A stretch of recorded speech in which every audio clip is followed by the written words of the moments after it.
O que vai acontecer? Vamos saber com Wlamir Brandalize. Notícias da soja no ar, Gleidson.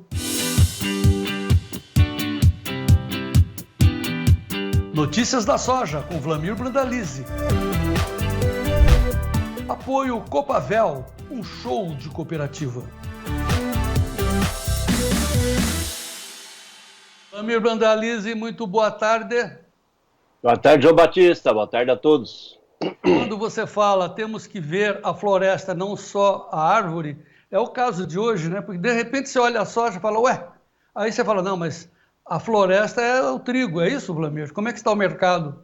Na realidade, o trigo todo batendo os $7 em diante, né, João? O trigo já tinha comentado que ele ia subir para $7 quando ele estava R$5,90. E ele tem fôlego para ir mais longe, né? Porque temos uma escassez de trigo global. E nós estamos na mão, nós não, quem é importador está na mão do Putin, né? E, que é o maior exportador mundial.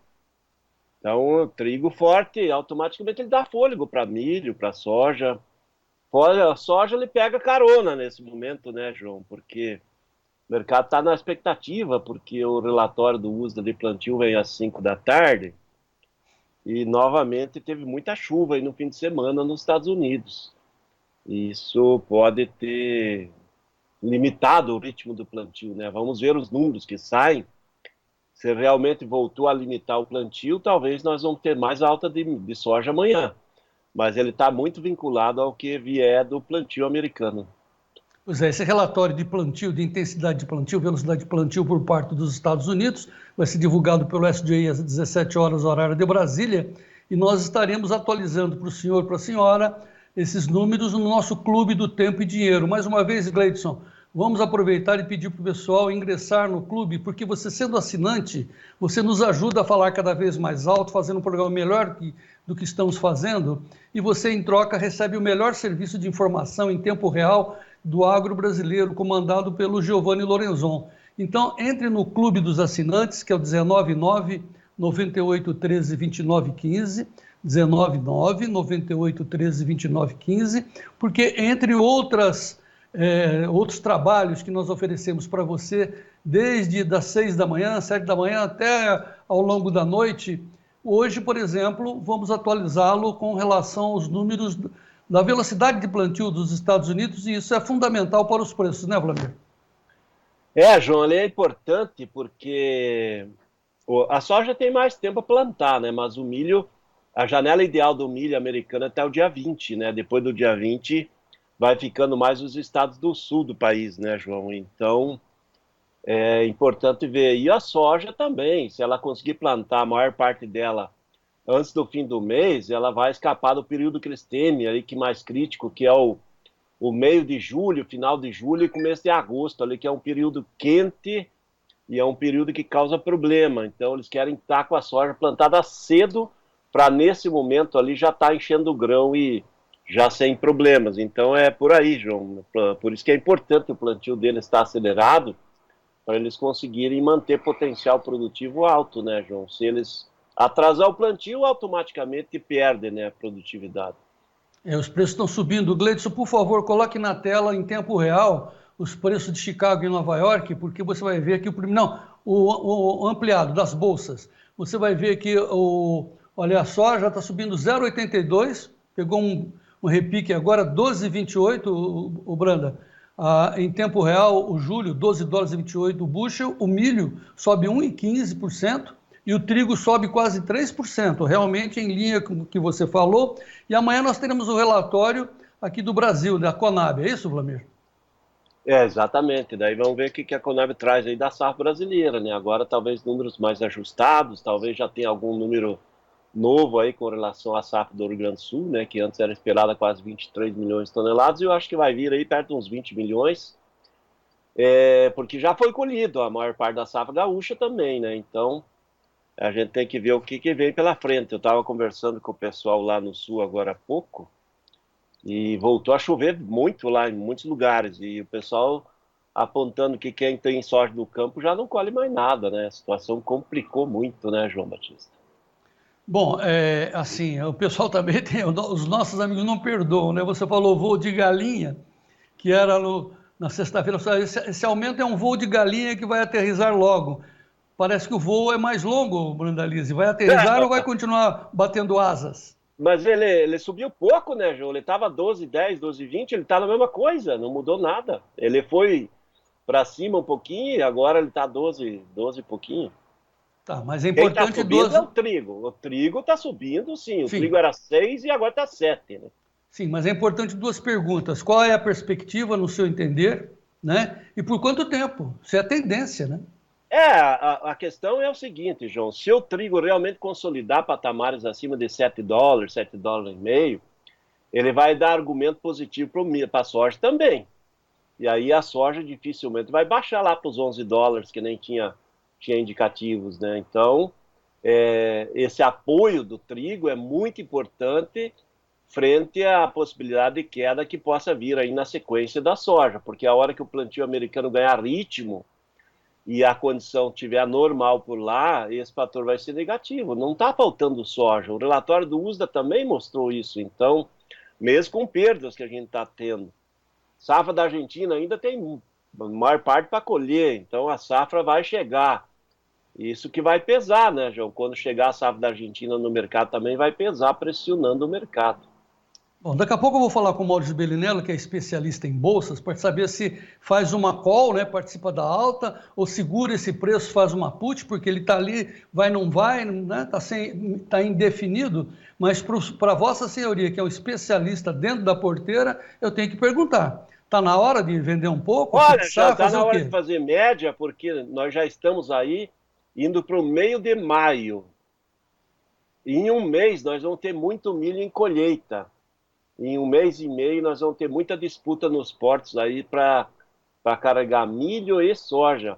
E essa fase altista do prêmio, aparentemente, ele já começou a perder, João.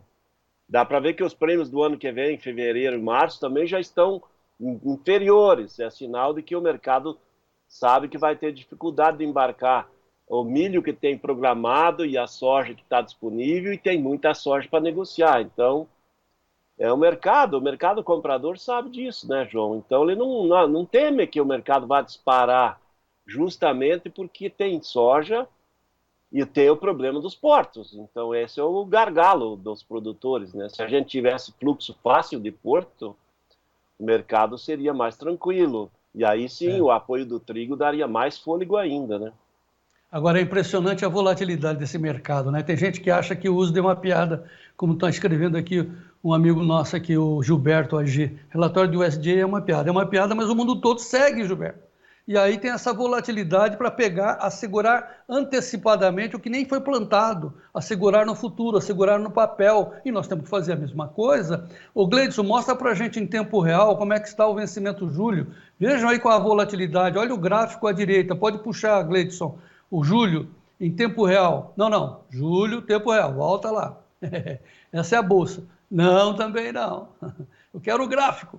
Quero a posição em tempo. Essa daí. Ó, olha o gráfico lá na ponta. Dá para aproximar, Gleice? Enche a tela. Veja como não é seguro o voo. Porque se fosse uma tendência, ia embora. Ele vai e volta, vai e volta. Agora a alta de 8, já chegou a 10, caiu para 6, agora em pouco. 12,26 dólares por bushel, muita volatilidade. No Brasil, enfim, o que importa, né, dentro da porteira, como é que foram os negócios nesta segunda-feira? Como é que estão os negócios nesta segunda-feira, Dom Vlamir? Olha, João, negócios o pessoal comentou que está saindo. O produtor está vendo que a cotação está se mantendo, pelo menos, os níveis, alguns estímulos pagando um pouquinho mais. Então tem negócio, sim. Mercado aí, por exemplo, balcão. Pega o balcão gaúcho em relação à sexta-feira, não mudou nada, tá? Começa ali nas missões 118 e vai até 122, ali perto do Porto de Rio Grande. O restante do sul e sudeste começa com 112, as menores posições, até 120 no balcão do restante sul e sudeste, que é a posição melhor. Então não mudou esse nível. Mercado de Porto também está sem grandes novidades. Se pegar o Porto de Rio Grande, o mercado de lote, ele paga no spot, agora maio, começo de junho, R$ 135. E a posição melhor aí do momento é 140 no agosto. Indica 127 ali na região de Cruz Alta, 128 na região de Passo Fundo, são as posições de lote FOB melhores, né? Daí a gente passando para Paranaguá, ó, Paranaguá está igual sexta-feira, o maio 134, o julho, o lote julho 138, o lote agosto 140, e um negócio, o outro tem saído. Hoje o pessoal, o ritmo dos negócios parece estar um pouco menor. Pela manhã aí, a semana passada teve umas 3,5 milhões de toneladas na semana toda. Hoje pela manhã o pessoal apontou aí que já teria saído 200, 300 mil toneladas que teriam sido negociadas, João. Então não é um grande volume para maio. Maio geralmente é um mês que a gente negocia mais de 30 milhões de toneladas no mês, que é o mês importante, né? Então isso dá quase 1 milhão e pouco por dia, se fosse um ano de movimento bem normal. Hoje provavelmente vai ser metade do que seria o normal para o dia de maio.